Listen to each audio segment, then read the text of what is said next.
I'm not a big supporter of the filters, truthfully. I do worry about what they are doing for individual body image as well as sort of societal body image. I know nothing about this, but I've seen some of the most recent TikTok filters, and I immediately thought, oh, that's a bad idea for all of us. I will be very interested to see how social media continues to advance. And I think AI, I mean, I hesitate to use the term AI because people who actually know what AI is will probably be like, well, that woman doesn't know anything about Yeah, we'll AI. give you And that's leeway. We'll accurate. give you leeway. Yeah, Right. But I'm troubled by how advancements might affect some of these filters as well. If you can totally change the way you appear online, how are you going to feel about what you actually look like in person? is it still increasing? Because it seems like in the last couple of years, whatever. Because I see it both ways in the sense that we've made steps to accommodate or to accept all bodies, for lack of better phrases. But at the same time, like we're still pretty judgmental about everything. The short answer is I'm not sure.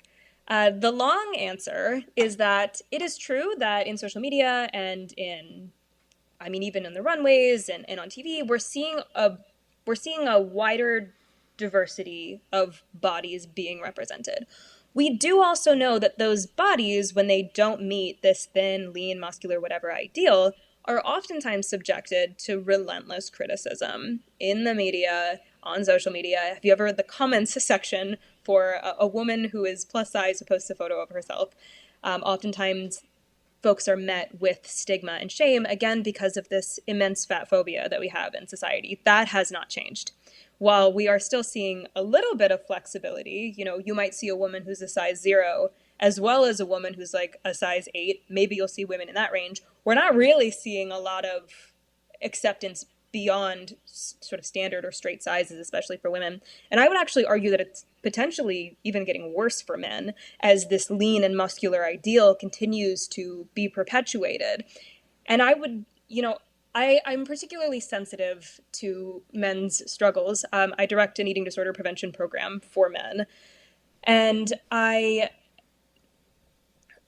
think that men don't have as much of men don't have as many opportunities to talk about body image. Men oftentimes don't see the behaviors in which they are engaged to change the shape of their body as being problematic or troubling. And other men and women oftentimes encourage those behaviors in men. So many men are sort of struggling in silence because they dislike their bodies, but there's no real avenue for discussing or no real outlet for discussing their body image related concern.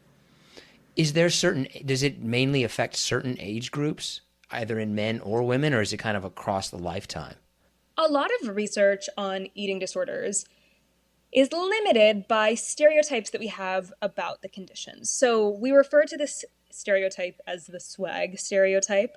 And when we think about people with eating disorders, we think about skinny, white, affluent girls. Swag. And that means that a lot of the research attention has been focused on young, white women who are relatively affluent experiences of eating disorders. Eating disorders do affect people across the age, gender, sexual orientation, socioeconomic status spectrum. Anyone is potentially susceptible to them. We have more research on young women's experiences, but that doesn't necessarily mean that other people are not experiencing them as well. We just don't see as much research on them. How does this? I know we've kind of talked about it, but how does this generally like affect people in their lives? Badly. So a lot of I laugh for folks No, who are I saying, know "Oh, what you mean. I that know sounds what you mean. insensitive." Right? Well, No. just an additional caveat is that I'm in recovery from anorexia. I was in treatment for anorexia when I was 21. I spent 10 weeks in a treatment center. I know what it's like to have an eating disorder. Um, and now I do this research. So recovery is possible. There is a light at the end of the tunnel. But a lot of my research now focuses on how having an eating disorder affects everyday experiences, so everyday social experiences. So I've published research on how eating disorders affect people's experiences of being at work and how the workplace also affects people's experiences of eating disorders and how this has the potential to affect people's experiences in their jobs, their productivity, as well as how people maintain their eating disorder recovery in their workplaces. I looked at this in women and in men.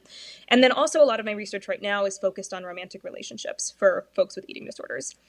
And what we see is that if an eating disorder is active, meaning that treatment either is not being pursued or this treatment experience is not effective, people oftentimes really struggle in their workplaces, in their relationships, because, I mean, for a variety of different reasons, some of which are health related. Oftentimes people with eating disorders face health consequences, but also eating disorders suck and they're very cognitively taxing.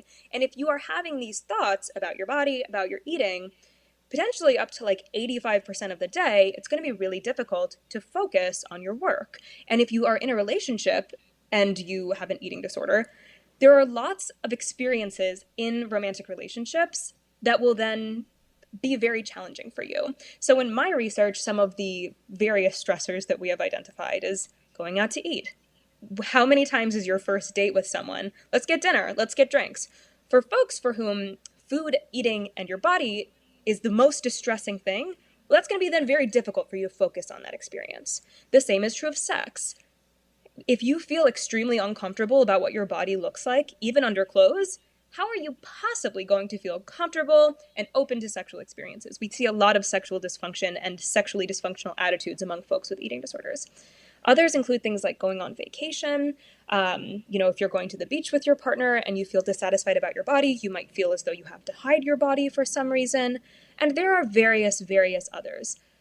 We know that the ways that couples work through these stressors can make it so that people can feel more comfortable in their bodies, make it so that people feel comfortable and safe to show their body and share their experiences with their partner.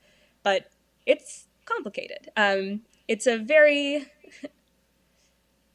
difficult process. And trusting someone so much and enough that you feel comfortable disclosing to them that you have an eating disorder and sharing your treatment with them, that takes a lot of trust, because eating disorders are also really stigmatized. And people might be afraid that their partners won't accept them if they learn that they are recovering from an eating disorder. So eating disorders really have a significant impact on lots of areas of life because of the detrimental social, interpersonal, and health consequences of them. It sounds terrible. Like no matter what you're doing, that's the only thing that you can think about, right? Like you can't enjoy any aspect of life because all you're thinking about is like, what do I look like? God, that's gotta be so bad. Yes.